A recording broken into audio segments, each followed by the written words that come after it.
नमस्कार, तनुजाज रेसिपीजमध्ये तुम्हा सर्वांचं स्वागत आहे. तर आज मी अजून एक सूपची रेसिपी शेअर करणार आहे. तर अतिशय हेल्दी टेस्टी असं सूप आहे. तर भरपूर अशी थंडी पडायला लागली आहे आणि सूपची रेसिपी होणार नाही असं तर नाही होऊ शकत. कारण थंडीमध्ये सूप पिण्याची मजा पण खूप छान असते आणि अतिशय टेस्टी आणि हेल्दी असे वेगवेगळे सूपसाठी भाज्या पण अगदी छान असतात, ताज्या असतात, फ्रेश अशा भाज्या मिळतात.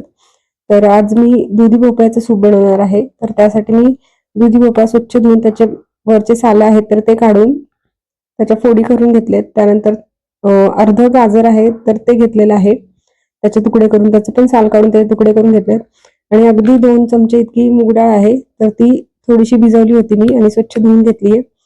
तर हे सर्व जे आहे तर त्यामध्ये पाणी ऍड करायचं आहे, 1-1.5 ग्लास इतकं आणि चांगलं असं 2-3 शिट्ट्या करून शिजवून घ्यायचंय.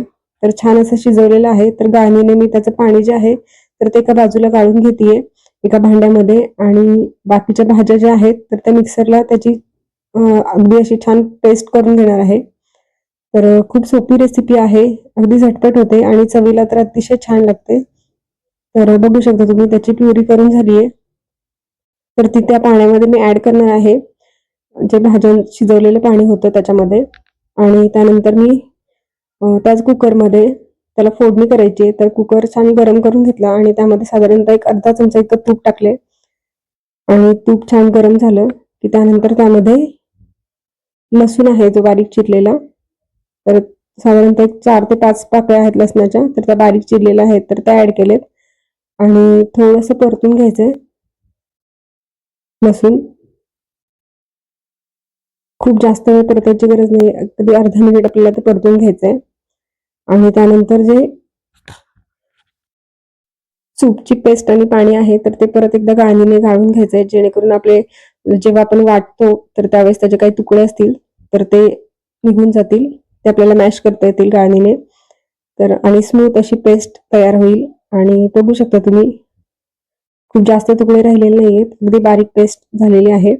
आणि हे जे सूप आहे तर हे छान असं उकळून घ्यायचंय 3 ते 4 मिनिट आणि अतिशय टेस्टी गरमागरम असे दुधी भोपळ्याचे सूप आहे तर ते तयार आहे. अशाच वेगवेगळ्या सूपच्या रेसिपी आपण आता इथून पुढे बघणार आहोत. तर चवीपुरतं मीठ ऍड केलंय आणि मिरपूड आहे तर ती थोडीशी ऍड करायची आहे आणि ह्याला छान असं उकळू द्यायचंय.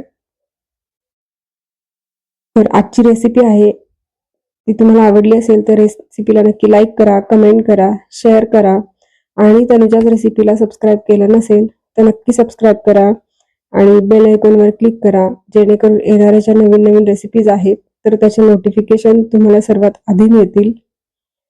तर थोडंसं मध्ये मध्ये मिक्स करून घेते मी आणि छान अशी उकळी आली की आपलं सूप जे आहे तर ते तयार आहे. कारण भाज्या आपण ऑलरेडी शिजवलेल्या आहेत त्यामुळे त्याला जास्त वेळ शिजवण्याची काही गरज नाहीये. तर अगदी झटपट असं दुधी भोपळ्याचं सूप आहे तर ते तयार आहे. तर मी एका बाउलमध्ये सर्व करतेय. तर बघू शकता तुम्ही अगदी स्मूथ असं कन्सिस्टन्सी आहे त्याची. चवीला पण खूप छान लागतं, अगदी लहानांपासून मोठ्यांपर्यंत सर्वांना आवडेल अशी ही रेसिपी आहे. तर ही रेसिपी जी आहे तर ती तुम्ही एकदा नक्की करून बघा. धन्यवाद.